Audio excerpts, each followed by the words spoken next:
शक्तिशाली और अमीर राज्य बनेगा।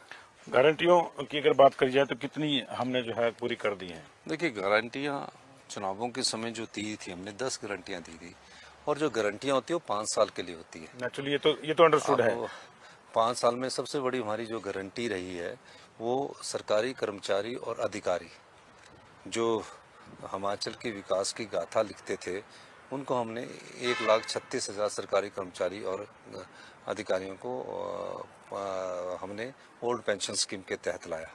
अब पिछले जो कर्मचारी रिटायर हुए उनको 2750 रुपये मिलता था, ओल्ड पेंशन के कारण उनको 27,000 रुपये मिल रहा है। अब कुछ लोग इस चीज़ को राजनीतिक लाभ के लिए बोलते हैं। अगर राजनीतिक लाभ के लिए हमने फ़ायदा उठाना होता तो हम चुनाव तो है नहीं, तो हमारी सरकार तो 5 साल है, अब 5वें साल में करते, 5वें साल में करते तो हमारा राजनीतिक लाभ का वादा नहीं था। हमारी पहली गारंटी को पहली कैबिनेट में का वादा था, और बाकी 10 गारंटियों को हमने 5 साल में पूरा करना है। दूसरी गारंटी हमने पूरी की अपनी जो 4 इंग्लिश मीडियम स्कूल बनाने, हमने कहा कि ये 4 की क्यों रखना है, शिक्षा के स्तर पर हम पिछले 18वें स्थान पर पहुंच गए हैं क्वालिटी एजुकेशन में।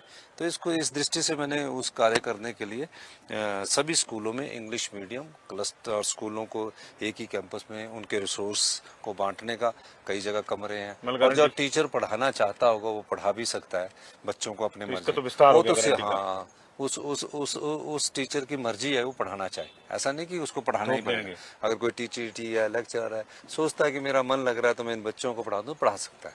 तो रिसोर्स का भी हमने उसमें एक क्लब कर दिया, और एक ऐसी शिक्षा नीति को हम आगे लाना चाहते हैं जिसमें छात्र ये महसूस करे कि मैं किसी भी चुनौती का सामना करने के लिए तैयार हूँ।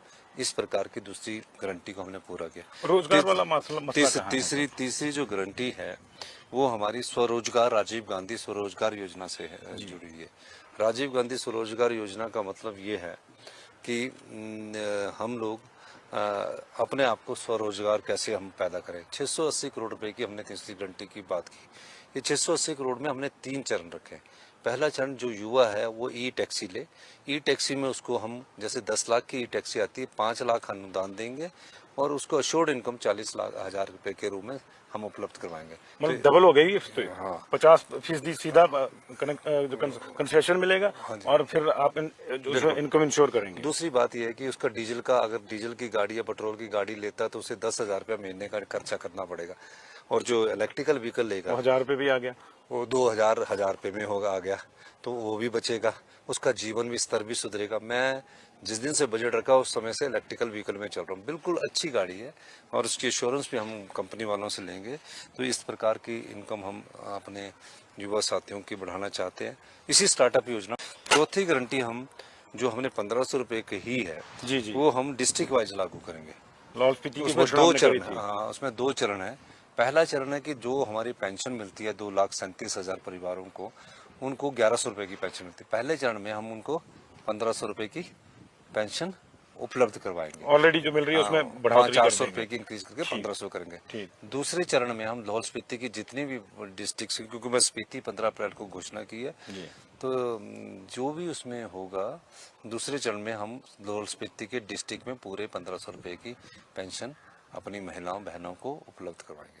सर, क्योंकि ये सीधा बेनिफिट मिलना है, तो इसमें जो हमारा जो एक तरह से जो फाइनेंशियल पोजीशन है वो भी आड़े आ रही है, और खास तौर से जिस तरह से डिवेस्टेशन हुई तो पैसा तो उसमें लग रहा है अब, तो उसकी वजह से दिक्कत हुई होगी इसमें। निश्चित तौर पर कि आपदा में हमें भारत सरकार से कोई अधिक सहायता नहीं मिली, और हमें जब भारत सरकार से आर्थिक सहायता नहीं मिली तो हमने जो 16,000 घर में जिनको इस आपदा से नुकसान हुआ, जिसमें 4,000 घर पूर्णतया नष्ट हो गए और 13,000 घर जो थे आंशिक रूप से नष्ट हुए, फसलें बह गई, जमीन बह गई, तो उनको लोगों को बसाने की है। उस आपदा प्रभावित परिवार के लिए आंखें सजो कर हम बैठे थे, और उस दृष्टि से हमने कहा कि हमें कैसे इंक्रीज करना है। तो मैंने पाया कि उस दृष्टि से अभी ये आगे हमें पहले आपदा प्रभावित परिवारों की तुरंत प्रभाव से मदद करनी चाहिए, और उस दृष्टिकोण से हमने अपने कितनों को हम दे चुके अपने बजट में हमने उस को कट करके वहां से निकाल के जो हमने रखे हुए थे वहां से इनको हमने आपदा प्रभावित परिवारों को दिया है। तो जो 45 करोड़ का जो आपने एक पैकेज 45,000 करोड़ का, उसमें आपदा का है, सड़कों का है, रोड का है, पानी का है।